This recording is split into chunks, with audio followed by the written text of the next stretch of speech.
Is Wilks back next year? What do you think? I don't think so. You don't. I don't think so. Why? It'll be a mutual parting of the ways.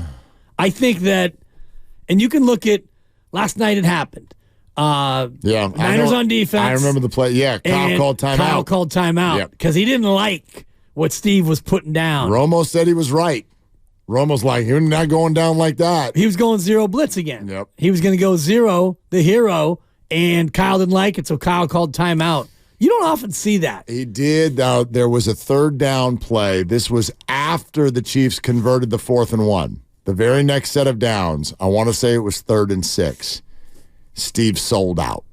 Like he brought everybody. They didn't get home. And to me, that was the end of it right there. Rashee Rice made a catch. Yeah. Got a first down. 3rd and 1, I think. Yeah. Well, no, I think it was longer than that. I want to say it was like 3rd and 6. I'll rack it back. I have it right here. Yeah, rack it back. Bring it back, y'all. Oh, yeah, the 3rd and 1 is when they rushed 4 and Mahomes ran. He ran for 1,700 yards on that play. Correct. Guy thought he was going to go the whole way. I thought he was going to score. He's so annoying. Just the way he runs, like all upright, and he wiggles.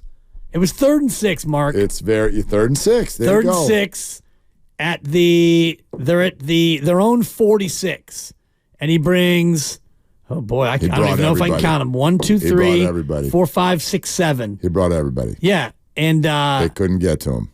No, because Mahomes gets the snap, and he does his little drifty back, and Rashee Rice is running a crossing route, and I'm looking at a still right now. The 7 Niners, Gibson's coming. He's not going to get there. And Fred Warner's coming. Fred actually broke through Jerick McKinnon's block attempt. He's the one who's got a chance to get Mahomes, but there's no Niner defender. And this is where I think Kyle looks at this and probably shakes his head, because you're going to go zero blitz, which means it's man-to-man behind it, and you've got nobody taking the underneath route on 3rd and 6. You're playing too far off. And I know you don't want to get beat over the top for a big play, but you bring 7, you're hoping you get home to where, you got to have. I get it though. I get it. At that moment, you're like, we got to set up 4th and 12. Like, this is our chance, or at least make Mahomes throw it away and set up 4th and 6. Yeah. Because even if he gets 4th and 2, they're just going to convert it. They got Kelsey, they got Mahomes. Yeah. They're so good in those situations.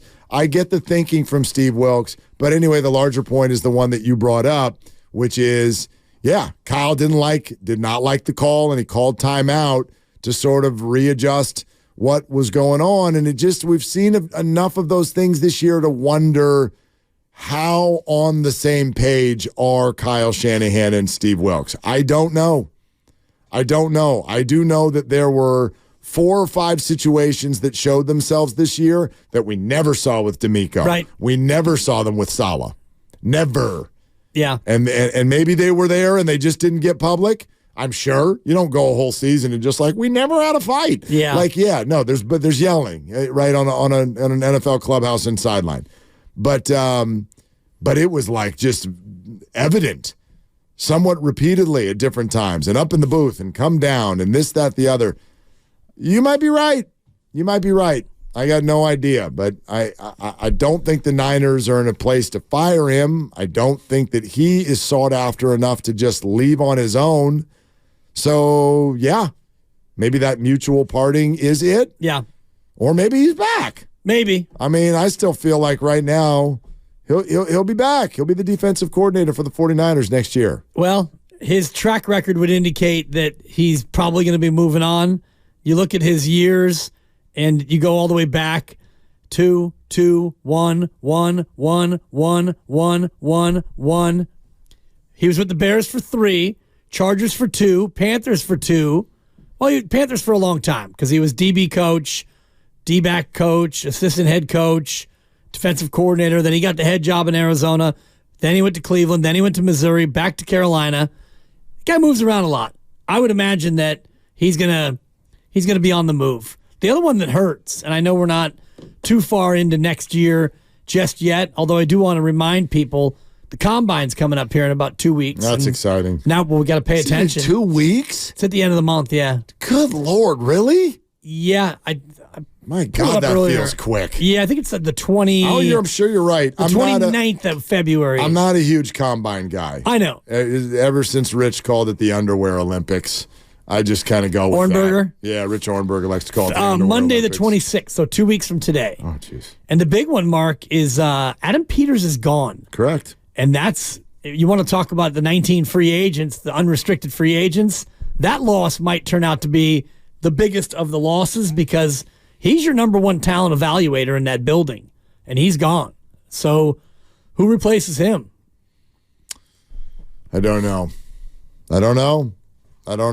But I do know this. I look at a game like yesterday, and I think as fans, it takes each of us a different amount of time to get there. Some of us never get there. Some of us get there right away, and I'm not here to say who's right or wrong.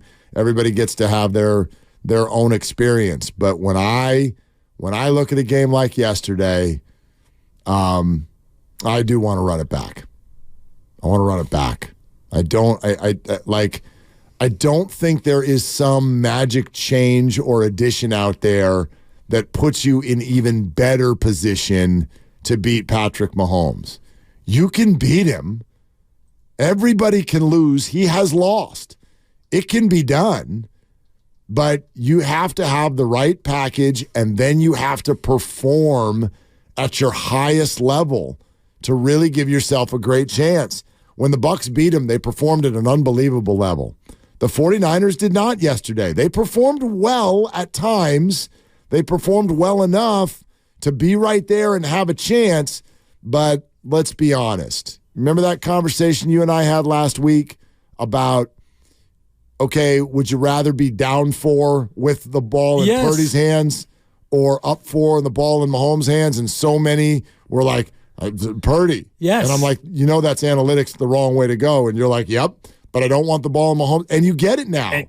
You get it now. That's why I said Purdy. Yeah. And it came true yesterday. And I actually thought of you when overtime happened. Niners win the toss and they take the ball. And in real time, I was like, good, take the ball. It was only after more understanding and reflection that I think that was a mistake. But in the moment, they get the field goal, and I had that same thought about the conversation we had because here we go. This is everyone's worst nightmare. You got the lead, but Mahomes has the ball.